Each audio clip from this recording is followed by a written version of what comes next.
법 중간에 실시되기 때문에 정권 심판론과 더불어 거대 야당인 더불어민주당에 대한 심판론이 함께 거론되고 있습니다.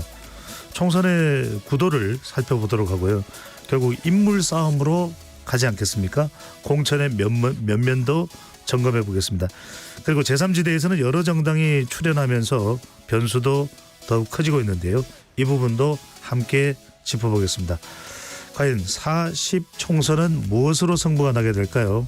KBS 열린 토론 지금부터 시작합니다. 치열한 토론 속에서 더 나은 세상을 찾아갑니다. 올바른 세상을 만드는 첫걸음. 평일 저녁 7시 20분 KBS 열린 토론. 한결 4분의 어벤져스 논객 소개해드립니다.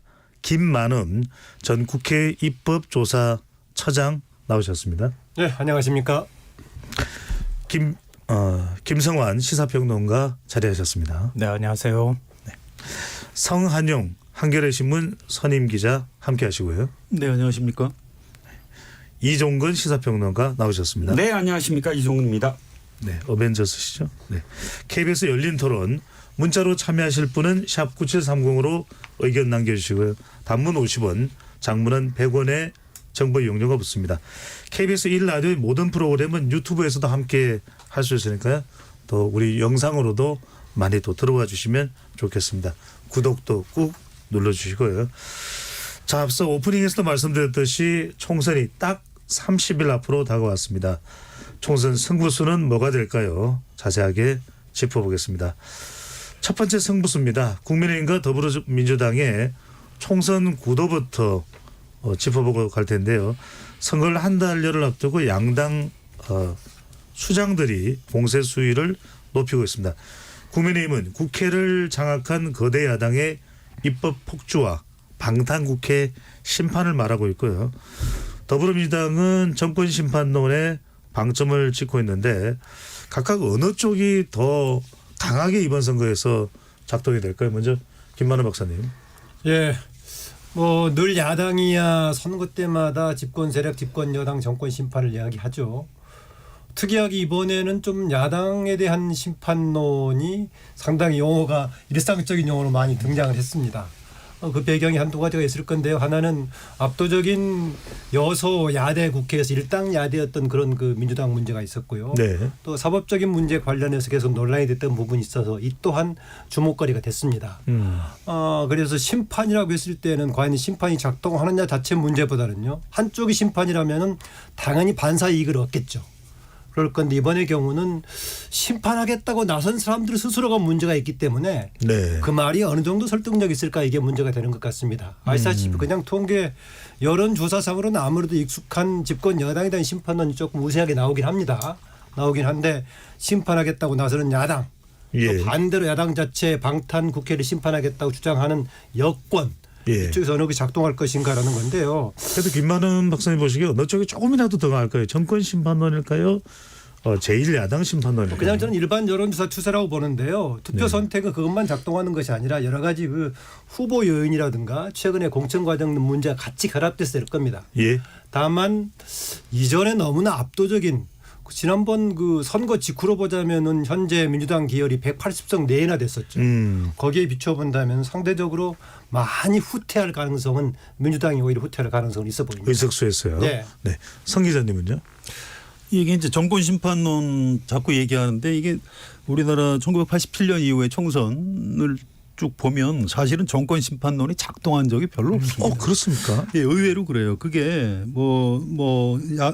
여당이 진 것 같지만 사실은 그래도 여당이 일당을 한 경우가 많고요. 1988년 민정당도 그랬고 1992년 3당 합당 이후에 했는데도 그때 뭐 과반 미달했다 그래서 여당이 진 것처럼 얘기하지만 사실은 일당했습니다. 이렇게. 그래서 실제로 뭐 야당의 정권 심판론이 작동한 선거는 2016년인가요? 옥새 들고 나르샤 등등 예. 공천 파동 때문에 민주당이 그것도 겨우 한석 승리한 실제 역사가 좀 이런 측면이 있습니다. 그래서 구호로는 정권 심판론이 항상 맞는 것 같지만 실제 역사를 보면 의외로 그렇게 잘 작동하지 않는다. 이게 왜 그러냐면 예. 총선도 중요하지만 우리 국민들은 역시 대선을 먼저 생각하는 것 같아요. 그래서 그래도 대통령 선거 때 정권이 이제 바뀌었는데 총선 때 뭐 그래도 한 번은 일할 기회를 줘야 되는 거 아니야? 이제 이런 표심들이 좀 숨어 있는 것 같아요. 아하. 그래서 이제 그동안 지난 한 2달 이전까지 민주당이 정권 심판론으로 우리가 굉장히 많이 이길 것 같아 이렇게 얘기했지만 예. 최근 한 2달 사이에 흐름이 확 바뀌었죠. 그래서 지금 현재 흐름으로 보면 민주당한테 결코 쉬운 선거가 아니다 이렇게 보는 게 맞는 것 같습니다. 네. 이정훈 평론가는요. 네. 저는 총선에서 누구한테 표를 안 주느냐, 그러니까 어느 쪽을 더 미워하느냐, 어느 쪽을 더 싫어하느냐, 유권자가 그런 측면에서 봤을 때 오만하고 또 권력을 쥔 것 같고 자기네들이 모든 걸 다 휘두르는 것 같은 쪽으로 사실은 회초리를 든다고 생각을 해요. 그게 최근에 지금 민주당이 그렇게 보이거든요. 그러니까 초도 효과냐 최신 효과냐의 차이인데 맨 처음에 뭐 그 작년까지만 하더라도 정권 심판론으로 얘기했을 때 마치 현재 대통령을 갖고 있는 대통령인 이 집권 여당이 뭔가 굉장히 권력을 갖고 있는 것 같이 보였어요. 그런데 예. 그 이후에 들여다보니까 아니야. 그 오만한 쪽은 도리어 민주당 아닐까? 지금 민주당이 하고 있는 쪽이 겸손하고 더 절박하게 뭔가를 달라 그러는 게 아닌 것 같아. 이런 공천 파동이 바로 그런 거를 상징하는 상황이 되어버렸거든요. 그래서 분위기가 많이 바뀌었고 또 이제 보면 남은 한 달 동안 민주당이 무엇을 할 것인가가 미리 예상이 된다는 거예요. 유권자들한테. 왜냐하면 지난 선거들마다 민주당이 했던 게 거의 네거티브에만 주력해 왔어요. 네거티브는 쟤네를 찍지 말아야 되는 이유만 이야기하는 거거든요. 그게 아니라 나를 찍어야 되는 이유를 좀 더 포지티브하게 해본 적이 민주당이 별로 없었던 것 같아요. 네. 그리고 지금 남은 한 달도 그렇게 갈 것 같고 그런 분위기 속에서는 과거에 집착하기보다는 미래를 바라봐달라라는 국민의힘의 한동훈 비대위원장을 인물로 내세우는 그 전략이 현재까지는 조금 더 유리해 보입니다. 네, 알겠습니다. 이정동 평론가까지 말씀을 들어봤는데 대체로 공천 파장이 총선 구도에도 영향을 미칠 것으로도 볼 수 있다는 말씀인데 김성환 평론가는 어떻게 보시는지요? 네, 뭐 방금 전에도 성완용 기자께서 말씀하셨지만 여당 심판론, 야당 심판론 선거 때마다 얘기가 나오긴 하는데요. 이게 완벽하게 작동했다고 하는 선거는 그렇게 많지는 않습니다. 그러니까 굳이 뭐 따지라고 하면 2020년 민주당이 이제 180석 정도 의석을 가져갔을 때 그러니까 그때가 이제 문재인 대통령 집권 3년 차였단 말이에요. 근데 여당 심판론이 작동을 안 한 거잖아요. 그러면은 야당 심판론이 작동한 거냐? 그것도 사실은 아니라는 거예요. 그러니까 심판한다기보다는 어찌 보면 탄핵 이후에 지리멸렬했던 당시에 이제 보수 정당 계속 갈등하고 당이 쪼개지고 합쳐지고 하는 그런 모습들에 일단 실망한 측면이 있고요. 또 탄핵을 통해 가지고 보수 세력에 대한 실망감이나 이런 것들이 깔려 있었단 말이에요. 기저에. 그러니까 아예 여론 지형 자체가 진보냐 보수냐 이렇게 선택을 하라고 하면 보수 쪽에 기울어져 있는 지형을 갖고 있었다. 이게 오히려 더 영향을 미친 측면이 있거든요. 그러니까 야당을 딱 갖다 놓고 야당 심판할 거야 이렇게 표를 던진다고 보기는 어렵다. 그러니까 그 사이에 심판론은 늘 뭐 제기가 되고 있지만 정권 심판론을 얘기한다 하더라도 도대체 구체적으로 어떻게 심판할 거야 이런 것에 관한 국민들의 분명한 어떤 메시지나 이런 것들 내가 심판해야 할 이유를 분명하게 만들어주지 않으면 심판론은 잘 작동하지 않는 거죠. 예. 그러니까 어느 쪽 심판론 하나만 가지고 선거가 이것만 결정짓는다라고 표현하기는 어렵다. 이 말에 네. 저도 동의합니다. 김만희 박사님 하신 말씀하시고 그러면 좀 제가 추가적으로 예. 하신 말씀에 덧붙여서 여쭤보고 싶은 것은 그럼 선거 결과를 예측하는 데 있어서 전망하는 데 있어서 총선 구도 즉 정권 안정론이냐 정권 심판론이 아니라면 어떤 지표를 봐야 될까요? 대통령 지지율을 봐야 됩니까? 아니면 정당 지지율을 봐야 될까요? 그 총선 당시의 정치적인 상황, 정치적인 맥락이 아주 중요하다고 봅니다. 그 점에서 아까 성완용 기자가 얘기했던 2016년에 그나마 정권 심판론이 좀 작동한 것 같다라고 말씀하셨는데 보다 결정적으로는 제3당이었던 국민의당의 38석이나 되는 이런 등장이 오히려 결과적으로 이제 심판의 효과를 가져왔던 그런 측면이 있고요. 그다음에 지난번 2021대 대선 총선에서 압도적으로 지금 민주당 계열이 가져갔던 것도 사실은 여당이냐 야당이냐 이런 처음보다는 아까 얘기했던 대로 보수의 경우에는 탄핵의 후유증이 아직까지 남아있는 상태였었고 반면에 우리가 기억할 겁니다. 코로나 전국이라고 하는데 그래서 어떤 사람들이 심지어는 당시의 득표력은 문재인 대통령보다도 정은경 예. 본부장이 훨씬 더 영향을 미쳤다. 국민들의 호소력 있게. 그래서 그런 맥락이 중요하다라고 보고요. 우리가 보면은 지난 21대에 비추어서 22대가 어떻게 구성이 될 건가 이걸 봐야 되는데 그 맥락에서 보자면은 국민의힘은 상대적으로 그렇게 예전에 비해서 분열이 크지 않았다. 현재까지 보기에. 역대 보면은 이전에 비해 쳐질 때는 분열하거나 이탈하거나 하는 거거든요. 그런데 국민의힘 쪽은 약간 이탈 분열 효과가 이준석 개혁신당과 관련된 좀 그런 경향이 있었는데 그 파급력이 그렇게 크지 않아 보이고요.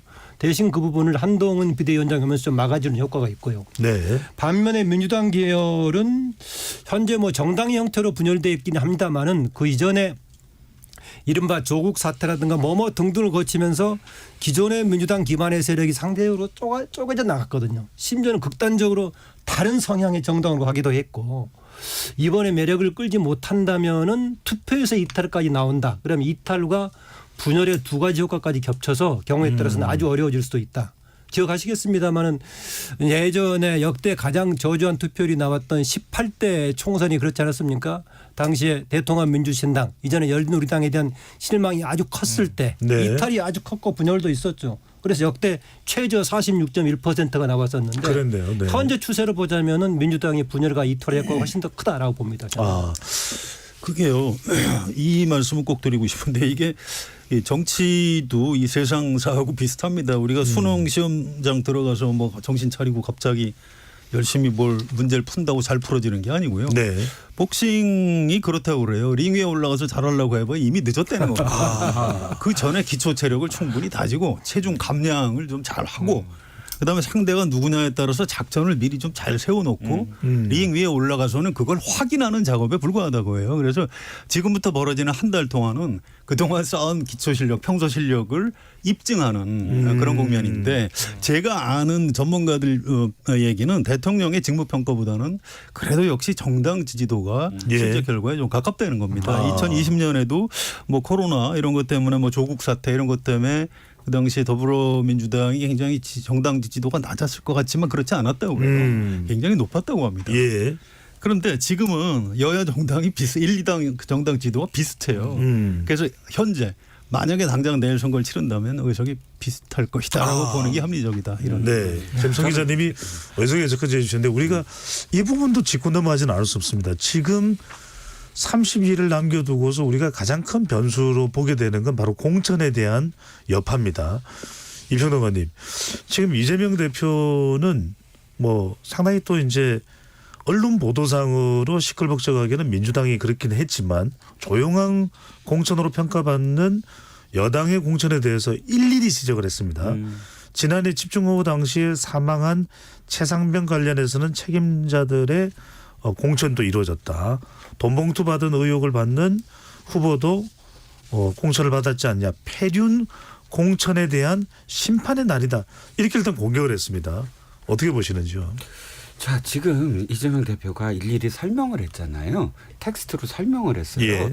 그 설명이 과연 간단하게 딱 그 연상을 시킬 수 있을 만큼의 설명일까요? 설명이 너무 길어지는 거예요. 무슨 말씀이냐면 지금 국민들은 이미 그냥 봤거든요. 자, seeing is believing이라는 말을 어느 평론가가 늘 쓰는데 보는 것이 믿는 것이다. 예, 직접 우리가 봤잖아요. 그 어떤 상황들 그리고 이 민주당에서의 어떤 파동들 그럼 거꾸로 이쪽에 어떤 파동이 있었느냐는 거예요. 물론 뭐 분신 소동도 있었고 하지만 그게 소동이지 소동으로 그냥 끝쳤지 실질적으로 뭐 탈당을 한다거나 분당을 한다거나 국민의힘 계열 정당이 지금까지 했던 최근에 몇 년 동안 했던 그것이 되풀이됐느냐 그렇지 않다는 거죠. 그러면 왜냐하면 조용한 공천 얘기를 하는데 4년 전에 민주당이 시끄러운 공천이었나요? 4년 전에 그러니까 180석을 얻었을 때 말이죠.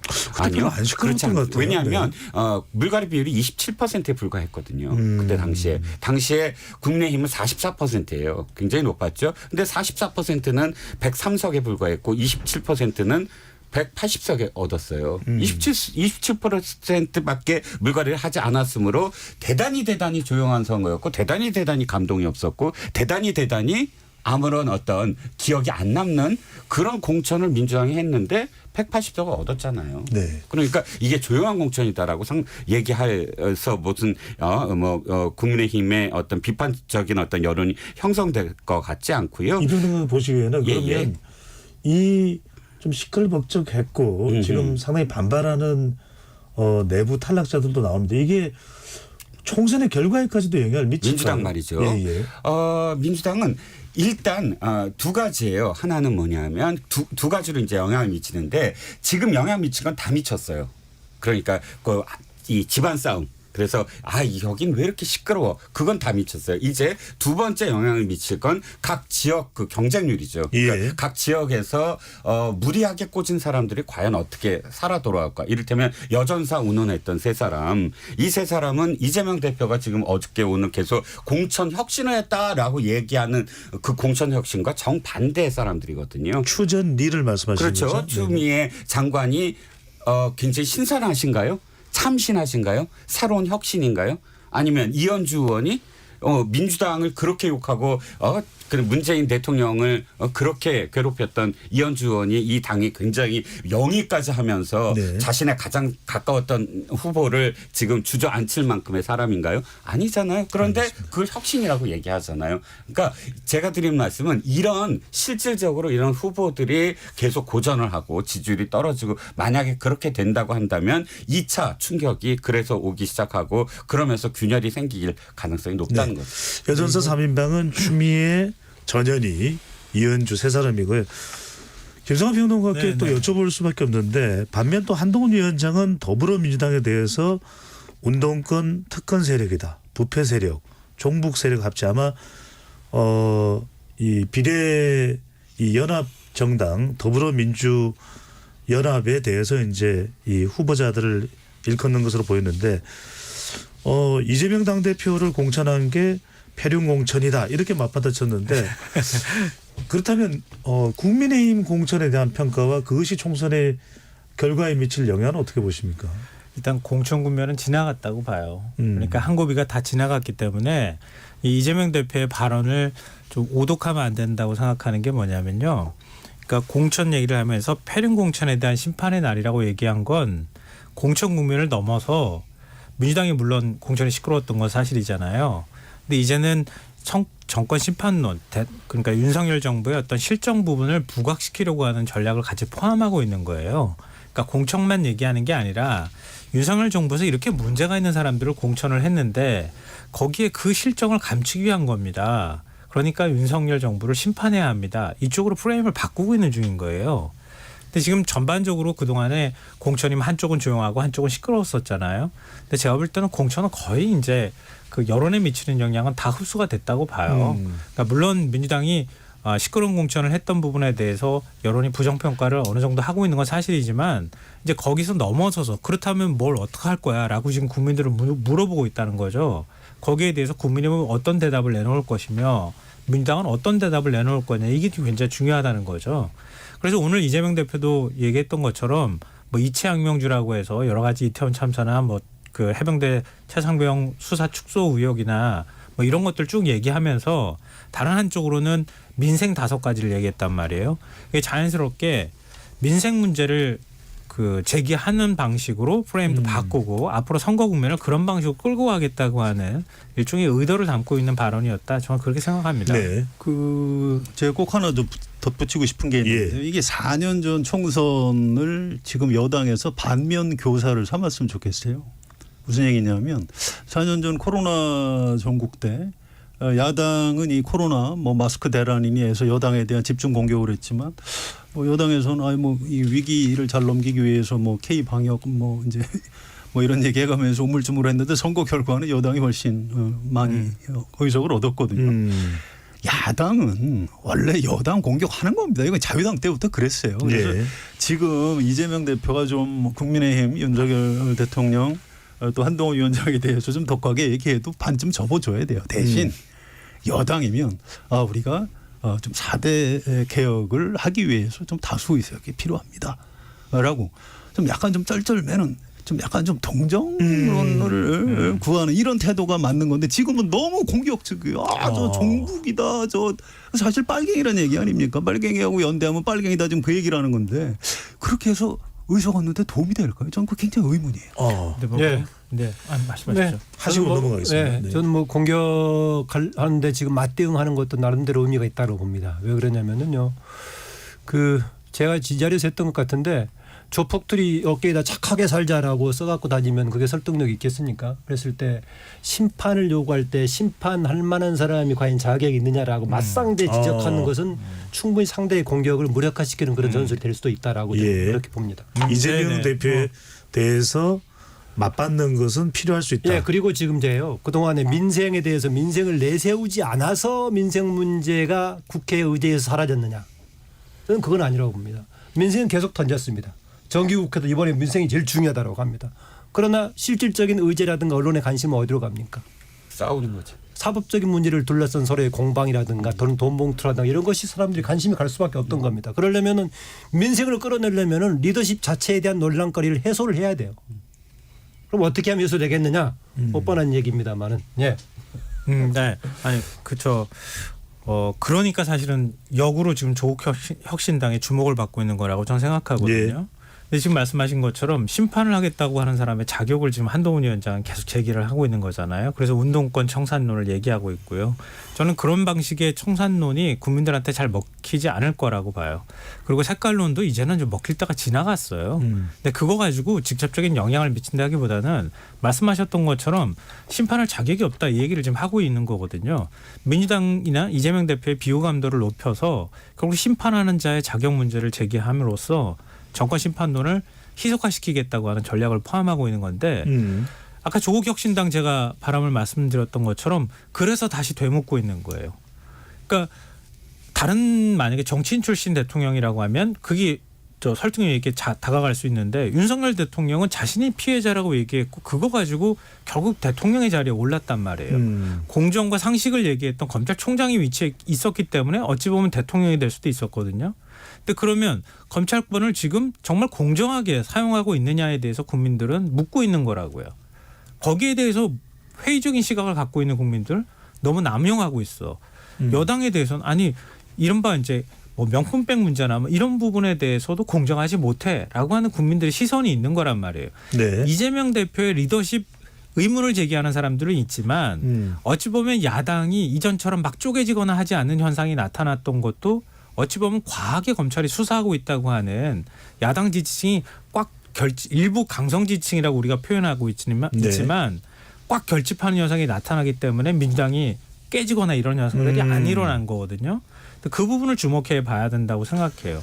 오히려 검찰의 압박이 다시 되묻고 있는 거예요. 민주당 지금 윤석열 정부를 지지층들을 향해서. 결집시키는 영향을 줬을 수도 있다는 말씀이고요. 그렇죠. 그건 뭐 공천이나 민주당의 상황 처지를 말씀드린 거고 말씀드렸던 것처럼 민주당에게 되묻고 있지만 다시 지지층은 윤석열 정부, 윤석열 대통령한테 다시 되묻고 있는 상황이라는 거예요. 네, 이종건 평론가. 그 이슈들이 저는 세 분 말씀 다 공감하고 또 이제 김성환 평론가 말씀을 일부 공감을 하는데 과연 그런 이슈들이 되묻고 있고 정말 검찰 이슈 또 뭐 대통령 부부의 이슈들이 또다시 중도나 혹은 이번 선거의 유권자들의 주요 이슈가 될 수 있을 것인가에 대해서는 저는 회의적이에요.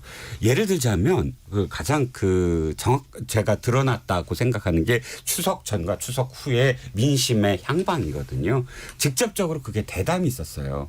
그 추석 직전에 그 대담에 설명절을 말씀하시는 그렇죠. 거죠? 아, 네. 죄송합니다. 자꾸 네. 추석이라고 하네요. 설 직전에 7일 날입니다. 네. 2월 7일. 네. 남반구에 사시면은 뭐. 아, 그러게요. 제가 좀 칠레 쪽에 네. 농담이었습니다. 대통령의 대담이 있었고 그 대담이 추석 이후에 어마어마하게 영향을 미칠 거라고 다들 그랬어요. 특히나 무슨 뭐 부인과 관련된 그 발언들. 그런데 결과적으로 그때 당시에 공천 파동이 있기 전인데도 불구하고 여론은 전혀 반응이 없었다고 저는 생각을 하거든요. 지지율 국정 뭐 수행 뭐 긍정 부정만이 아니고 전체적으로 봤을 때 그 직후부터 추세선은 우상향이었어요. 물론 대통령 지지율은 훨씬 후에 연동이 되기 시작했지만 당 지지율이라든지 이런 부분들 그럼 그 부분들이 다시 재현되는 건 저는 이미 국민들이 어느 정도 학습 효과 같은 게 있다고 생각을 하거든요. 검찰 문제가 지금 당장 그러니까 이런 거죠. 민생 쪽에서 언제나 이렇게 얘기해요. 지금 민생이 가장 중요한데 대통령이 뭐 하는 거냐라고 이야기하면서 그런데 또 상대적으로 한팔에서는 아니 검찰권 어떻게 되고 디올백은 어떻게 되고 그것도 대뿔이에요. 둘 중에 하나여야 되는데 이를테면 뭐 전략도 그러니까 저도 이제 그 예를 들어서 민주당의 조언을 한다면 더 이상 네거티브로만 가지 마라. 네거티브에서 성공한 예가 지금까지 한 번도 없었다. 예를 들자면 보궐선거에서 서울시장, 부산시장 때 그렇게 페라가모 얘기하고 또 생태탕집 아들까지 등장시켜서 성공했느냐. 그러니까 지난 대선 때. 정리해 주시죠. 네. 대선 때 그러니까 여당 때는 네거티브 하면 안 돼요. 야당 때는 하는 게 당연한 겁니다. 그게 좀 차이가 있어요. 전략적으로 그게 더 낫다는 말씀이시죠. 국민들 보기에도요. 네. 아니, 근데 여당 집권 세력은 예. 좀 점잖아야 된다라는 1초만. 뭐 그런 게 있어요. 1초만 네거티브만 말씀하시죠. 하지 말라는 거죠. 그렇죠. 만. 예, 그 예, 네거티브 예. 플러스 다른 게 필요하다 이 말씀입니다. 자, 요건 요 정도로 하시고 아까 우리가 격전지도 봐야 돼서 성한영 기자께 하나 여쭤보고 싶은 게 아까 굉장히 솔깃하게 만드는 분석 내용 중에 하나가 2016년에도 좀 그때도 여당인데 공천이 시끌벅적했다. 또 이전에도 보면 좀 시끌벅적한 공천 아까 이종근 평론가도 말씀하셨지만 썩 효과가 없었다.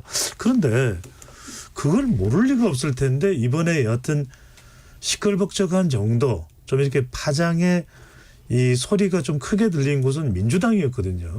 그리고 지금 또 여전히 아직 발표되지 않은 것도 있습니다만 공천 탈락자들 중에는 지금 국민의힘으로 당직을 옮긴 경우도 있는데 이걸 몰랐을 리는 없을 것 같은데 물론 이제 변화를 위해서는 뭐 불가피했다라는 뭐 그런 내부의 설명도 있긴 합니다.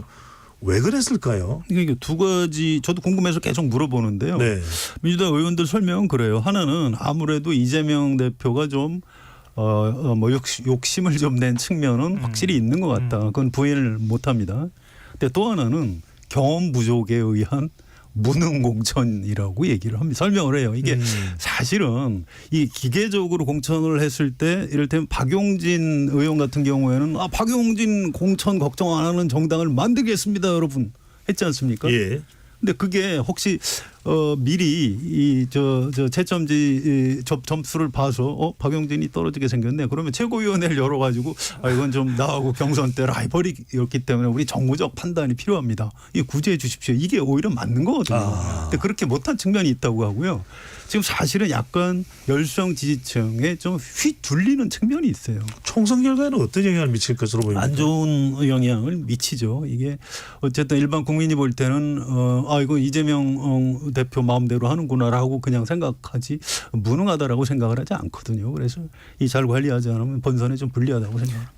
말씀하셨던 것처럼 일단 공천 관리의 측면에서 민주당이 비판받을 소지가 많죠. 네. 굉장히 시끄럽게 보이기도 했고요. 국민의힘은 나중에 결과적으로 보니까 친윤이 다 공천 받았더라. 단수 공천 많이 받았다. 이런 게 이제 드러나고는 있는 거잖아요. 근데 그걸 잘 섞어가지고 경선을 붙이는 방식으로 관리를 잘한 측면이 있다는 거예요. 근데 그런 면에서는 이제 본질적으로 민주당이 불리한 요소가 된다. 이 부분에 대해서 뭐 저도 동의를 하는데요. 근데 좀 더 본질적으로 들어가면 일종의 이제 주류 교체 작업을 하고 있다고 하는 관점으로 볼 수도 있다고 생각해요. 그러니까 윤석열 대통령이 어찌됐든 대통령 되고 난 다음에 국민의힘은 끊임없이 당내 파열음이 나오기 시작했어요. 이준석 전 대표 결국은 뭐 찍어내기 이런 얘기가 들을 만큼 당에서 강제로 내보낸 거나 다름이 없잖아요. 근데 그것도 어찌 보면 비윤을 내보낸 거고 대통령의 뭐 호감 뭐 이런 걸 떠나서 네. 그리고 그다음에 전당대회 과정에서도 김기현 대표 만들기 위해서 그렇게 다른 경쟁 후보를 쳐내는 작업이 있었잖아요. 일종의 이제 윤석열 당을 이른바 윤석열 당을 만드는 과정이었단 말이에요. 근데 그 가운데 아까 연판장 얘기도 하셨지만 일종의 충성 맹세를 다수 의원들이 했고 한 의원과 하지 않은 의원을 굉장히 적절하게 공천 관리를 하면서 밀어내기 하고 계속 다시 현역을 컷오프 안 하면서도 살아남기는 작업들을 했던 건데 민주당은 일단 대선 패배했잖아요. 더군다나 이재명 대표의 사법 리스크가 계속 불거진 상황이었고 그러니까 주류교체 작업을 사실 할 수도 없는 상황이었던 거예요. 이번 공천이 어찌 보면 뭐 이재명 사당화 이런 비판도 받을 수 있겠지만 거꾸로 얘기하면 민주당이 주류가 교체되는 작업이었기 때문에 알겠습니다. 훨씬 더 파열음이 심하게 나올 수밖에 없는 상황이었다고 네. 봅니다. 그래서 그것도 네. 딱 10초만 이런 여당은 상대적으로 공천이 좀 쉬워요. 왜냐하면 공천 탈락자들한테 당근도 있고 또 솔직히 채찍도 있습니다. 이게 불복했을 경우에 두려움 같은 게 좀 있어요. 좀 이채익 의원 무소속 출마한다고 그랬다 포기했죠. 왜 그랬겠습니까? 4년 전에 지금 야당이 여당이었을 때 비교적 공천이 순탄하게 이루어진 배경에도 뭐 승복을 하면 뭐 좀 당근도 예. 있다 이제 이런 네. 것들이 있다. 저희 25초를 드렸습니다. 네. 네. 말씀해 주시죠. 뭐 근원적으로는 현재 민주당 쪽은 현역이 워낙 많이 있고 상대적으로 국민의힘은 현역이 없기 때문에 갈등이 조금 소지가 작은 거죠. 그런 차이가 있긴 합니다. 그러나 아마 공천 초반에는 집권 여당이든 야당이든 간에 정말 국민 다수의 지지를 받아서 다수 의석을 차지하려고 하느냐 아니면은 여당은 윤석열 당 야당은 이재명 당 만들려고 하느냐 양쪽 다 그렇게 비판적이었어요. 왜냐하면 국민의 보편적인 생각보다는 자기 충성파들을 끌어가려고 하는 쪽이었단 말이죠. 네. 그런데 여당은 한동훈 비대위원장이 되면서 일정의 구분을 희석을 시켰어요. 반면에 민주당은 그대로 갔단 말이죠. 그래서 친명 찐명 얘기가 있었는데요. 과거에도 시끄러울 게 없었다라고 얘기하는데 시끄러울 때는 대체로 명분을 분명하게 내세웠습니다. 개혁이든 물갈이든 이런 걸 내세웠는데 이번에는 초반에는 그런 시끄러운 얘기가 나오면 전부 방어 변명했습니다. 최근에 와서야 이제 개혁 공천 이런 얘기를 하고 있는데 그러면은 결국 시끄러운 게 바람직하지 않는 명분 속에 시끄러웠다는 얘기가 돼가지고 사실 효과가 좋지 않을 거다라고 보고요. 그것은 아까 본인 중심의 이른바 이재명의 민주당을 만들려는 의도도 있었지만은 그게 통했던 게 현재 적극적인 지지 세력 특정한 무슨 용어로 부르기도 하는 그런 세력들이 있기 때문이다. 그 점에서는 현재 민주당의 구조는 이재명 당 대표뿐만이 아니라 적극적인 지지 세력도 특성한 모양을 띠고 있어가지고 약간은 국민의 보편적인 지지와는 조금 괴리감이 있어 보인다는 점에서는 좀 알겠습니다. 아쉽게 느낍니다. 자, 공천에 대한 여기까지 나눠보고 이제는 바로 현장으로 가보겠습니다. 이종근 평론가 꼽는 최대 격전지 어딜까요? 저는 마영성이에요. 계속 그 마영성 말씀을 드리지만 네. 마영성은 부동산과 관련돼서 많이 나오잖아요. 마포, 용산, 그다음에 성동. 네. 근데 두 가지 의미 다 있어요. 잠깐만요. 이종근 평론가님 말씀 도중에 죄송한데 네. 제가 사실은 여쭤본 게 인천 계양을 답이 나올까봐 나올 걸로 생각하고 뻔뻔한 답이 나올까 아니, 뭐 여쭤봤는데 눈길 가는 지역구를 말씀하신 그건 조금 있다가 2부에서 하기로 하고요. 네. 시간 관계상 네. 인천 계양을 네네. 바로 이재명 대표와 원희룡 전 장관의 이른바 명룡대전 또는 뭐 용명대첩 여러 가지 네네. 이름을 이쪽은 어떻게 전망하십니까? 원희룡 장관 원희룡 후보가 어려운 상황이다. 굉장히 어렵다. 물론 지금 많이 접전을 벌이고 있다 이렇게 표현되는 건 어떤 면에서 언론이 굉장히 많이 집중해주고 네. 또 집중해 준 만큼 원희룡 후보가 그것을 굉장히 활용하고 있는 측면이 강하거든요. 원 장관은 어쨌든 모든 하루에 하나씩의 어떤 기사들이 쏟아져 나와요. 또는 이천수 후원회장도 있고 또 피격 사건도 어쨌든 일어나서 안 될 일이지만 이런 것도 있고 기타 등등 어떤 의미로도 하나씩 기사가 나오는데 상대적으로 이재명 대표는 보면은 비호감의 어떤 기사가 나오잖아요. 그러니까 당 대표로서 공천 과정을 책임져야 되니까 현재까지는 그렇게 될 수밖에 없어서 접전일 수밖에 없었다. 그런데 이제부터 실질적으로 그 안을 들여다보면 한 번도 이기지 못한 선거구잖아요. 지난 국민의힘 보수정당이요. 국민의힘이 네. 대선에서도 인천 지역에서 제일 1위 후보가 안 나왔고 또 더군다나 지난번 지선 때 10개 구에서 7개 구로 국민의힘이 다시 탈환했는데 개항을만큼은 건드리지 못할 정도의 어쨌든 인구 구성이라든지 불리한 곳이기 때문에 얼만큼 진짜 접전을 벌이고 계속 이슈를 만들어내느냐가 관건이지만 현재는 대단히 불리하다. 언론이 도리어 그것을 좀 효과적으로 띄워주는 어떤 측면이 있다. 이종훈 평론가는 이재명 대표 좀 우세 쪽으로 이건 어디가 개인의 주관적인 네. 전망이니까요. 성 기자님은 누가 웃을 걸로 보이십니까? 인천 개항을요. 여기 일단 뭐 저도 결론은 비슷한데요. 이유는 좀 다릅니다. 이게 유권자 입장에서 한번 생각을 해보세요. 그 지역 유권자 입장에서는 그래도 당 대표 정도 되는 센 사람이 우리 동네 오기를 원하는 겁니다. 그래야 하다못해 지역 예산이라도 끌어오는 거죠. 그런데 원희룡 전 장관은 이제 일종의 자객 공천, 표적 공천인데 자객으로 뛰기에는 사실 몸이 너무 무거워요. 그래서 이게 그 지역 유권자들 반응은 뭐 별로 뭐 이재명 떨어뜨리러 왔다며 뭐 그거 이외에는 여기 출마할 이유가 없다는 거예요. 그 전에 이재명 대표는 그나마 뭐 송영길 전 대표 뭐 서울 출마 이거 하고 연결이 돼 있기 때문에 공학적으로는 설명이라도 됐는데 뭐 어쨌든 대선 떨어졌으니까 의원이라도 달아야 되겠다. 뭐 그렇구나. 말이 됐는데 지금은 이재명 떨어뜨리는 거 이외엔 뭐가 없다. 그래서 현지에서 별로 환영 못 받는 분이라고 합니다. 네. 김만우 박사님. 예, 그런데 뭐 두 사람 다 원희룡 지금 후보도 이번 대선 결과에 따라서 차기 대선 진로에 굉장히 중요한 분기점 아니겠습니까? 네. 그런 점에서 양쪽 다 굉장히 중요한 거라고 보고요.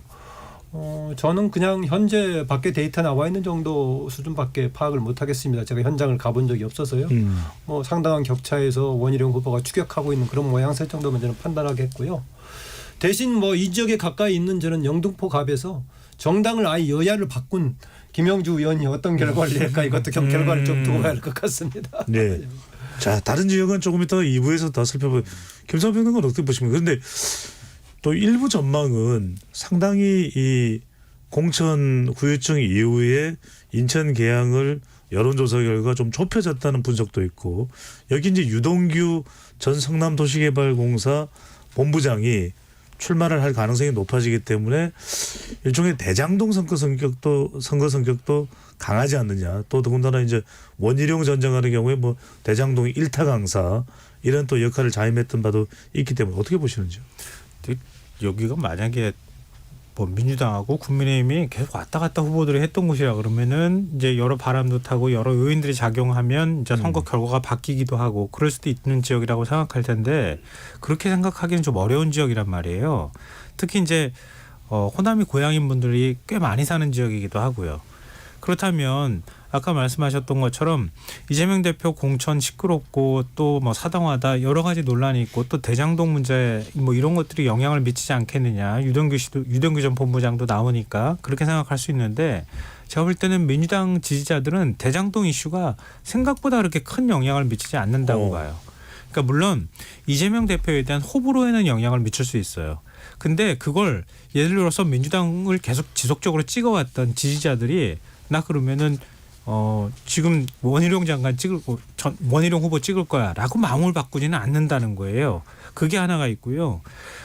민주당이 공천 파열음이 좀 컸던 건 사실이지만 거꾸로 얘기하면 이낙연 대표를 찍을 만큼 정도 이낙연 대표가 만약에 차기 대권을 도전을 해서 우리를 대표할 만큼의 뭔가를 만들어줄 것 같다고 하는 대망론이 만약에 생기는 정도 수준이라고 하면 그거 아마 생각보다는 훨씬 더 파열음이 커질 가능성이 있었거든요. 근데 지금은 그 정도는 아니란 말이에요.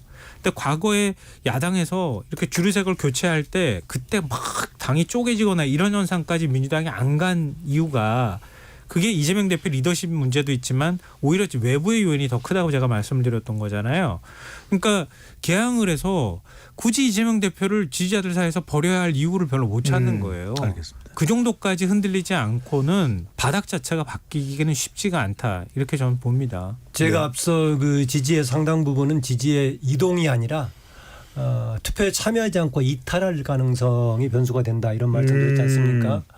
그 점에서는 저는 그 상대적으로 오히려 결집력은 원희룡 후보 쪽의 결집력이 더 강하지 않을까 예전에 비해서 그 점에서 보다면은 이재명 후보가 전통적인 민주당 세력을 그대로 다 끌어갈 수 있을까 이게 저는 변수로 남아 있어서 아직은 어느 한쪽이 승부가 확실하다라고 볼 수 없고 저는 추격하는 힘도 만만치 않다라고 해석을 합니다. 짧게 교수님 네. 말씀에 제가 좀 하나 덧붙이면 14대 총선부터 그 21대 총선까지 8번을 제가 한번 다 더해봤어요. 그러니까 의석수를 더해서 양쪽 그 정당의 8로 나눠봤거든요. 그랬더니 재미있는 결과가 나온 게 국민의힘 계열 정당은 폭이 적어요.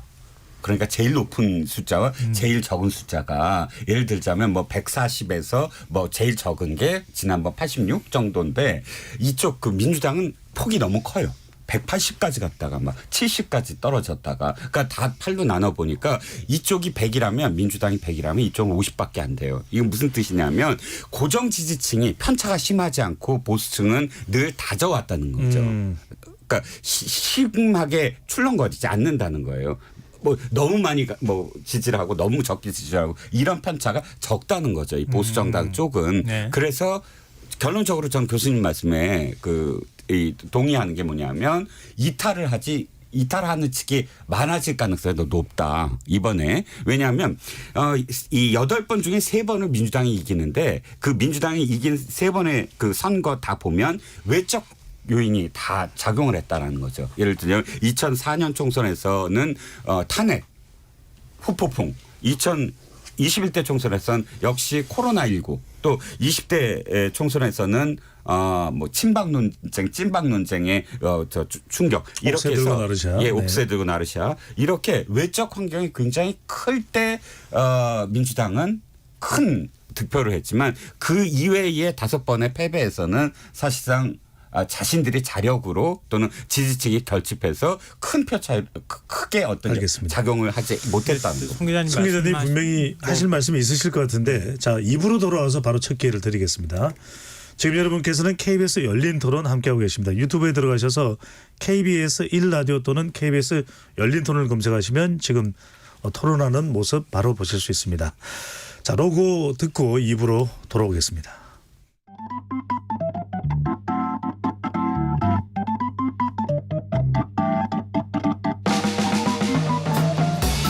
세상을 바꾸는 질문 열린 토론이 시작합니다. KBS 열린 토론은 언제나 열려 있습니다. 단문 50원, 장문 100원의 유료 문자 샵 9730 그리고 KBS 어플리케이션 콩으로 여러분의 의견을 남겨주세요. 40총선이 오늘로 30일 앞으로 다가왔습니다. D-30일 총선 승부수는 이라는 주제로 열린 토론 2부 이어가겠습니다. 스튜디오에는 김만음 전 국회 입법처조사처장, 김성환 시사평론가, 성한용 한겨레신문 선임기자, 이종건 시사평론가 네 분과 함께하고 있습니다. 자 1부에서는 여야 총선 구도 또 공천이 미칠 영향에 대해서 짚어봤고요. 또 가장 격전지가 될 것으로 예상되고 있는 인천 개항을 관련돼서 어떻게 판세를 분석하고 계신지도 말씀을 드렸습니다. 자 2부 들어가기 전에 지금 보도 전문 채널에서 나오고 있는데 민주당 공천 결과 소식입니다. 서울 강북을에서 박용진 현역 의원이 경선에서 패배하고 정봉주 경선 후보자가 이긴 것으로 결과가 지금 발표가 되고 있습니다. 자, 이 내용도 관련해서 말씀을 주시면 좋을 것 같은데요. 자, 우선 이 방금 전에 지금 보도된 결과 성 기자님 어떻게 보시는지요? 예, 이거는요. 이런 현상에 대해서 평가하실 때 조금 조심하셔야 될 게 자기가 좋아하거나 자기가 싫어하는 쪽에 대해서 이렇게 주관을 집어넣어서 얘기하면 안 되는 측면이 네. 있습니다. 이게 이제 이 팬덤 정치에 대해서 뭐 평가들이 다 다르실 텐데 어쨌든 현실적으로 그동안 민주당 안에서 중요한 논점이 하나 있었어요. 이른바 열성 지지층, 강성 지지층의 목소리가 이게 과다 대표한 거 아니냐. 실력이 그 정도 안 되는데 괜히 욕설 보내고 문자 폭탄해서 이게 너무 당을 시끄럽게 한 것 아니냐. 아니다. 좀 실체가 있는 것 같다. 이 당원들이 좀 구조가 많이 바뀐 것 같다. 이런 네. 논쟁이 있었는데 결국 이 당원의 상당수가 좀 구조가 바뀐 것 쪽으로 결론이 나는 것 같습니다. 이번에 현역 의원들이 굉장히 많이 탈락하는 걸 보면. 그래서 일단 이 현상 자체는 좀 이제 이게 바람직하고 않고는 약간 별도의 문제예요. 그래서 예. 이거는 현실로 받아들이고 그다음에 얘기를 하는 게 좋을 것 같습니다. 혹시 김만훈 박사님? 예. 제가 앞서 그 말씀을 드렸는데요. 지금 그 이재명 대표의 리더십 스타일이라든가 본인의 의도 못지않게 지금 구성하고 있는 당원들도 성격이 상당히 그런 쪽으로 많이 변했다라는 점 하나 다시 한번 반복해서 지적드리고 싶고요. 그다음에 현역 의원들이 10%등 심지어는 30% 공지하고도 뭐 잘하면 이길 수 있다라는 것을 은근히 기대하는 사람들이 있었는데 대부분 주변 사람들이 기대하지만 보나 마나일 거다라고 하다가 지금 보나 마나가 됐었는데 그래도 마지막은 박용진 의원은 어떻게 될지 모르겠다라고 했었는데 대체로 그렇게 예상한 대로 대부분 뭐 역전의 기회는 만들지 못하고 똑같이 전부 패퇴하는 결과로 나온 것 같습니다. 네. 방금 전에 성 기자님께서 말씀하셨지만 어느 쪽이 뭐 유리하다. 내가 어느 시각을 가지고 있으니까 이쪽은 나쁘게 얘기한다, 좋게 얘기한다 이런 걸 떠나서요. 그러니까 민주당 지지자들을 만나면 굉장히 그러니까 화가 나 있어요. 얘기를 들어보면. 이게 좀 뭐 승자의 저주라고도 표현하는데요. 180석을 민주당이 가져갔는데 뭘 보여줬느냐고 일단 첫 번째 물어봐요. 민주당은 도대체 180석으로 뭘 한 게 있습니까? 이걸 물어보고 있고요. 또 하나는 윤석열 대통령 취임 이후에 민주주의 퇴행 그리고 검찰권 남용 이런 거 있을 때 민주당이 얼마나 그걸 효과적으로 잘 막았어라고 질문하고 있어요. 크게 두 가지입니다. 이재명 대표를 지키겠다고 하는 건 아까 제 외부적인 요인이라고 자꾸 말씀드렸던 건 뭐냐면 우리가 때리면 때릴수록 강해진다고 하잖아요. 그러면 그러니까 이재명 대표를 지키겠다고 하는 마음은 그냥 이재명이라고 하는 정치인을 단순히 좋아해서 지키겠다고 하는 게 아니라 지지자들이 볼 때는 이걸 그러니까 그동안에 쌓아왔던 문재인 정권에서 일단 정권 넘겨준 것이긴 하지만 민주주의를 지키는 일이라고 보는 측면도 있고요. 검찰권 남용에 대한 거부 반응, 반발이라고 하는 것도 깔려 있는 거예요. 그러니까 거기에 대해서 효과적으로 누가 대응했느냐 아니면 회피했느냐. 앞에 나가서 다른 의원들이 적극적으로 방어할 때 뒤에 앉아서 당의 민주주의라고 하는 그러니까 이재명 대표에 대한 호감과 비호감으로 대선 이후에 계속 그 문제만 제기했느냐. 이런 것들을 보고 있다는 거예요. 네. 그러니까 박용진 의원도 역시 감산을 30% 득표율에서 30% 감산을 했다 하더라도 국민 여론을 압도적으로 업고 있는다면은 제가 볼 때는 당원들 표만 갈리면은 얼마든지 살아 돌아올 수 있었다고 생각하거든요. 근데 당원들은 매우 부정적으로 보고 있다는 거예요. 알겠습니다. 그러니까 왜 당원들이 그런 기조나 그런 결을 갖고 있는지도 한번 우리가 들여다봐야 할 필요가 있다고 봅니다. 네, 밤에 지금 발표가 되고 있는 상황인데요. 추가적으로 청년 공천이 예상됐던 서울 서대문 갑은 대장동 변호사로 알려진 김동아 변호사가 최종 공천이 확정이 됐다고 합니다. 자, 이야기는 여기까지 하도록 하고 왜냐하면 오늘 우리가 또 총선 승부수 관련해서 나눌 내용들이 많아서요. 자, 2부에서는 지금 이 각 당의 이제는 본격적인 선거 유세 지원도 진행이 되고 있습니다. 왜냐하면 공천이 확정된 곳도 있기 때문에 우선 이종근 평론가께는 이걸 좀 여쭤볼게요. 한동훈 위원장이 지난 총선에서 민주당의 의석을 많이 경쟁해서 맞붙어서 차지하지 못했던 충청권 그리고 경기도권을 지금 많이 지원을 한 위원장이 나가는 건데 어떤 목적이 있다고 볼 수 있을 것이고 특히 여기서 우리가 주목해야 되는 지역이 있다면 충청, 경기 어느 곳일까요? 언론에서 그 한동훈 비대위원장이 가는 곳이 다 험지다 이렇게 얘기하는데 사실 지난 4년 전에 다 졌어요. 다 험지죠 뭐. 뭐 참패를 했잖아요. 86곳인가밖에 얻지 못했으니까 나머지 지역은 다 빼앗긴 것이니까 뭐 다 험지라고 할 수는 있는데 그럼에도 불구하고 왜 그렇다면 충청도 경기도 쪽을 최근에 이렇게 그 집중을 할까? 전체적인 판세는 제가 보기에는 이렇습니다. 국민의힘 계열에서 공격해야 될 첫 번째 곳이 저는 낙동강 벨트라고 생각을 하거든요. 그걸 차단을 해야 된다. 왜 차단을 해야 되냐면 민주당 계열 정당이 갖고 있는 하나의 고리였어요. 그게. 그러니까 원래 3당 합당으로 호남이 고립됐다가 이 고립된 것을 조금 펼치면서 전국 정당화 할 수 있는 고리가 바로 PK거든요. 자신들이 영남을 TK로 PK로 갈라치고 PK에서 일부를 가져옴으로써 사실상 이 국민의힘 민주당 계열 정당이 다시 전국 정당의 어떤 모습을 갖췄는데 네. 이곳을 다시 한번 빼앗는다면 그래서 TK와 PK를 함께 묶어버린다면 이 국민의힘 쪽에서는 그러면 사실상 또다시 민주당을 완전히 소수당으로 고립시킬 수 있다. 그 첫 번째 고리가 저는 낙동강 벨트라고 보고요. 그 다음이 충청, 강원, 경기 북도 쪽이에요. 원래 한나라당 시절 계열 정당이 그쪽이 자신들의 지형이었거든요. 네. 되게 좀 유리했었어요. 또 강원도는 안보의식, 접경 북도도 마찬가지고 충청도도 물론 남도 북도가 좀 다르지만 그런데 지난 한 8년 또는 12년 정도부터 10년 전부터 완전히 다 빼앗겨 버렸거든요. 충청도도 그렇고 그렇다면 고도 탈환. 그러니까 네. 중심을 완전히 탈환시켜버리면 수도권은 만약에 지금처럼 많이 진다고 하더라도 어느 정도는 우리가 이 국민의힘 쪽에서 150대 150에서 싸울 수 있다라고 생각을 하는 것으로 알겠습니다. 보입니다. 낙동강 벨트가 중요하고 이종건 평론가가 분석하시기에는 한 위원장이 지금 방문한 곳을 보면 성남 용인, 경기도 성남 용인, 경기도 수원, 그리고 충남 천안, 그리고 충북 청주니까 국민의힘으로서 상당히 중요한 전략 지역이다 이렇게 볼 수 있을 것 같은데 김 박사님 보시면 오히려 전략 지역이란 표현이 맞겠습니다. 험지다기보다는요. 기세가 오르고 있는 곳을 같이 가서 또 기세를 올려준다든가 되게 그런 게 맞는 것 같습니다. 충청권은 전반적으로 지금은 이번의 경우에는 한 13대 8 정도 되나요? 그 정도 되나요? 충청권이 20대 8. 20대 8인가요? 예, 예. 전체적으로 세종까지 합했을 때. 네네 그렇죠. 대전하고 세종 다 합하면 민주당이 이겨. 다 합하면 그렇게 되는 상황이니까 하는데 민주당이 20. 대체로 왔다 갔다 하는 상황인데 이번의 경우 지난 21대 압도적이었었고 과거에 열린우리당 시절에 한번 압도적인 적이 있었는데요.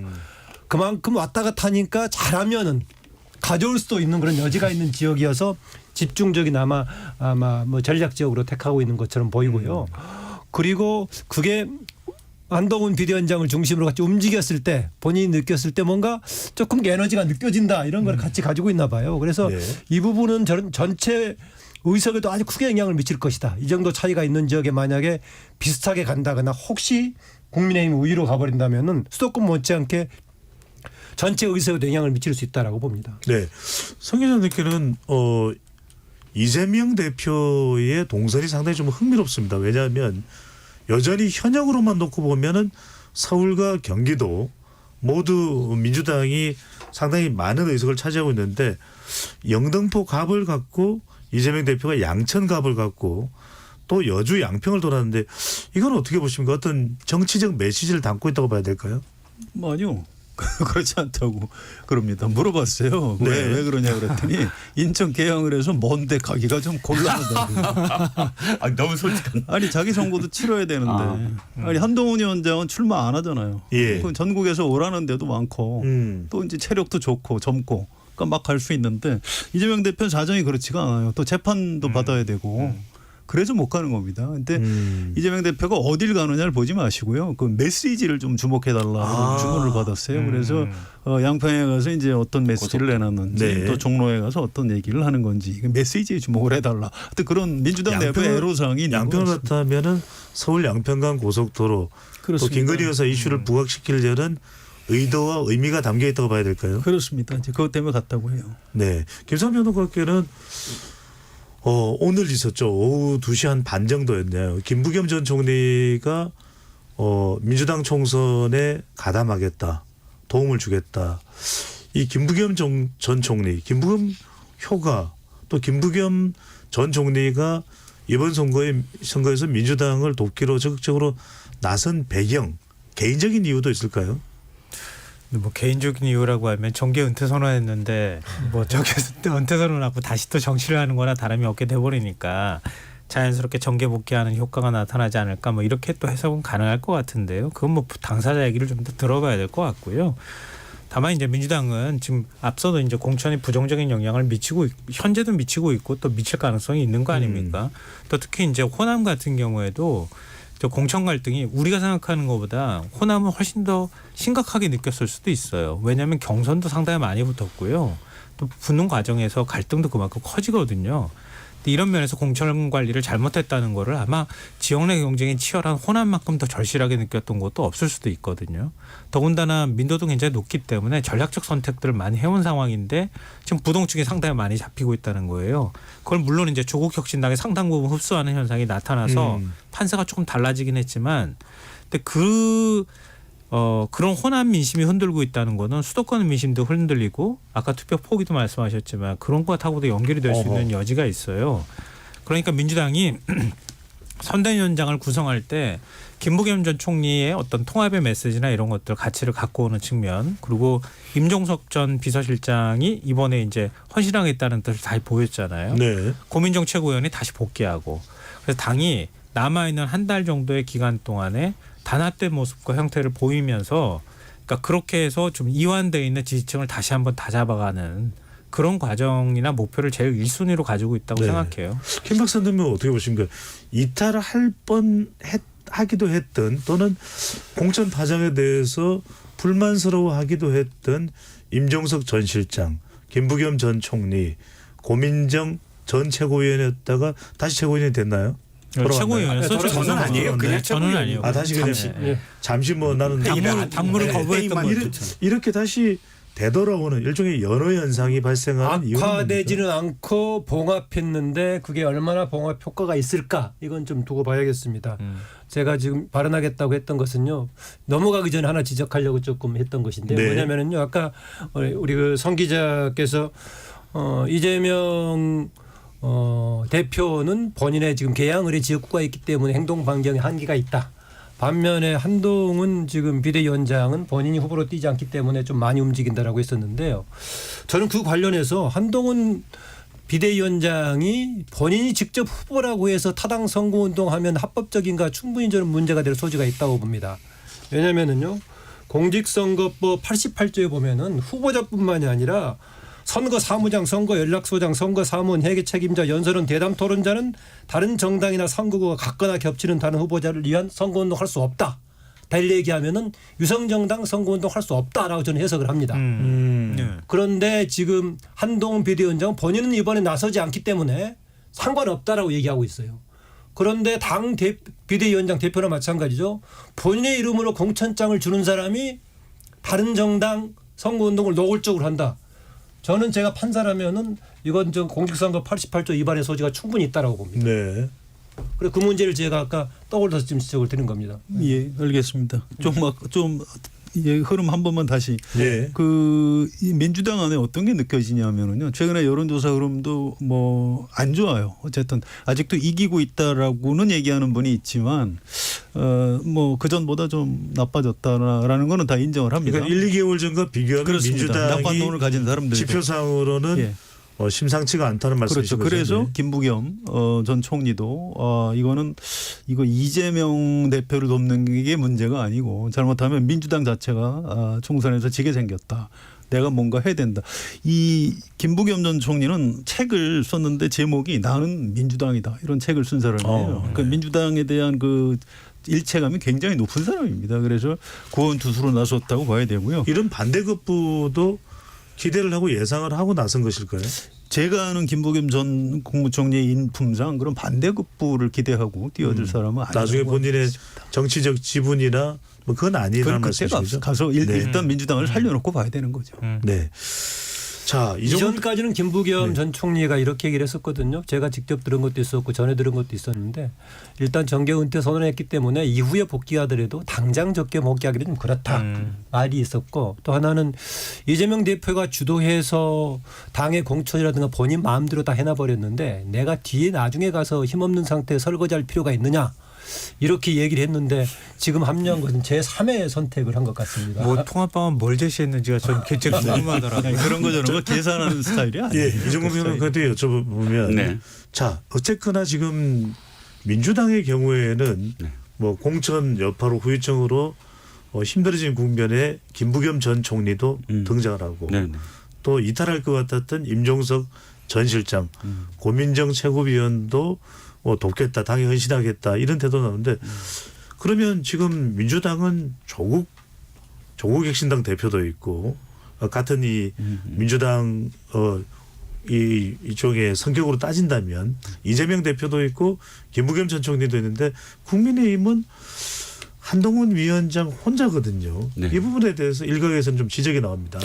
30일 남은 동안에 선거를 좀 더 치열하게 전개 나가기 위해서 뭐 이뇨한 또 그 외에 다른 좀 대중적 지지를 얻어낼 만한 인물이 필요하지 않겠냐는 지적에 대해서는 어떻게 보십니까? 자, 일단 이년 지금 비례대표 후보자는 예비 후보자는 저쪽 당이니까 그러니까 미래 한국당이니까 아까 국민의 미래니까 네. 국민의 힘 정당의 어떤 선대위원장이나 될 수 없는 상황이고요. 네. 지금 어제 오늘 들리는 얘기는 한동훈 비대위원장이 선대위원장을 혼자 맡을 가능성이 있다 이렇게 얘기가 되고 있습니다.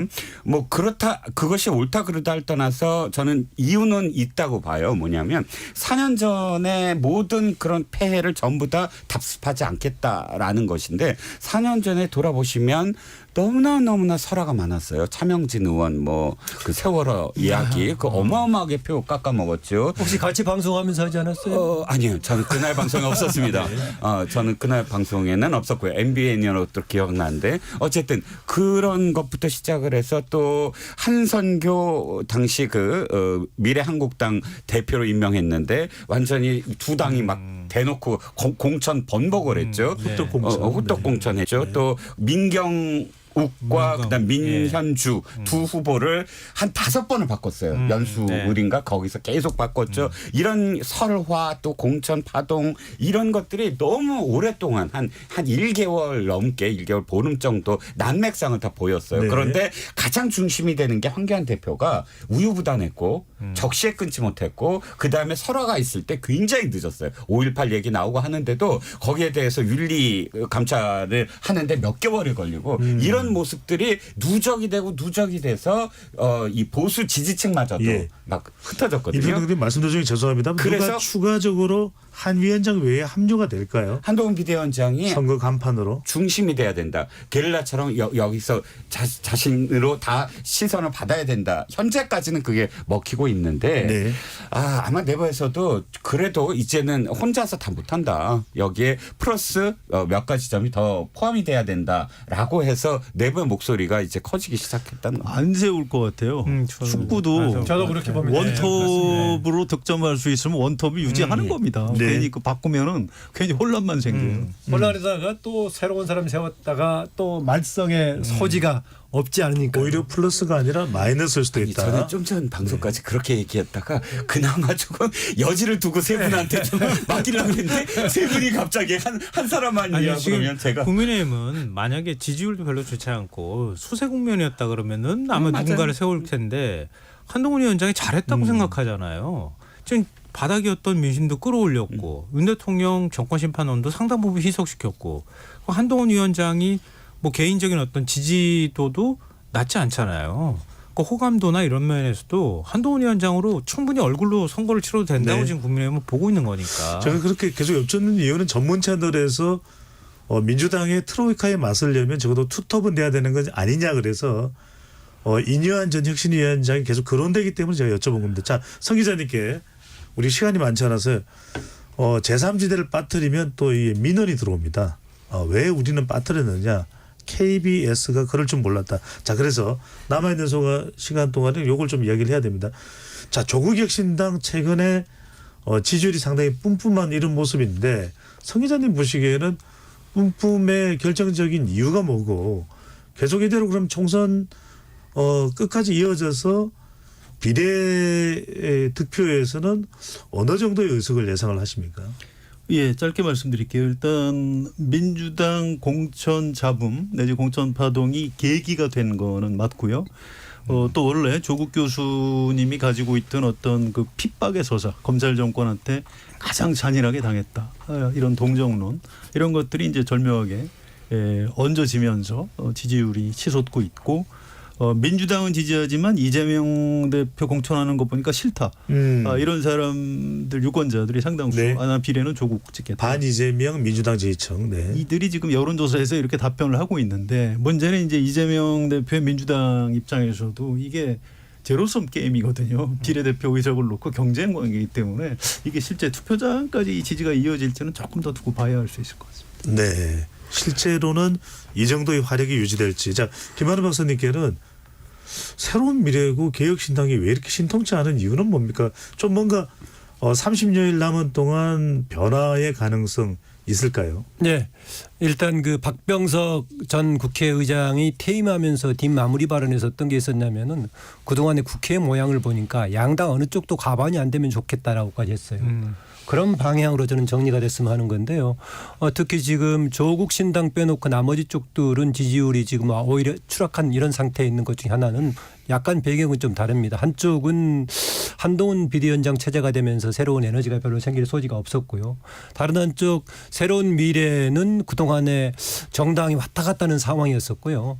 어제 이제 이낙연 대표가 광주 광산 을에 출마를 본격적으로 하면서 새로운 에너지가 생길 것인가 저는 굉장히 주목해 보고 그걸 계기로 좀 새로운 에너지도 만들 수 있지 않을까라고 봅니다. 네. 그렇게 본다면은 그게 상대적으로 얼마나 의석을 가질 수 있는가도 같이 영향을 미치겠고 또 같은 일정하게 지지 기반을 조금은 공유하고 있는 민주당에 어떤 영향을 미칠 것인가 이것도 조금 변수가 되겠습니다. 네. 김성환 평론가께는 녹색 정의당 그래도 전통적으로 우리가 정의당 그전에 민주노동당이 그래도 유의미한 의석수로 많지는 않더라도 우리 이 국회 의정사에 그래도 족적을 남겨왔는데 지금 상당히 위축되어 있습니다. 녹색 정의당이 오늘 거대 양당의 이 총선 비례대표 위성정당에 대해서 헌법재판소에 내일 가서 위헌정당 등록 위헌 확인 헌법소원을 제출할 계획이다.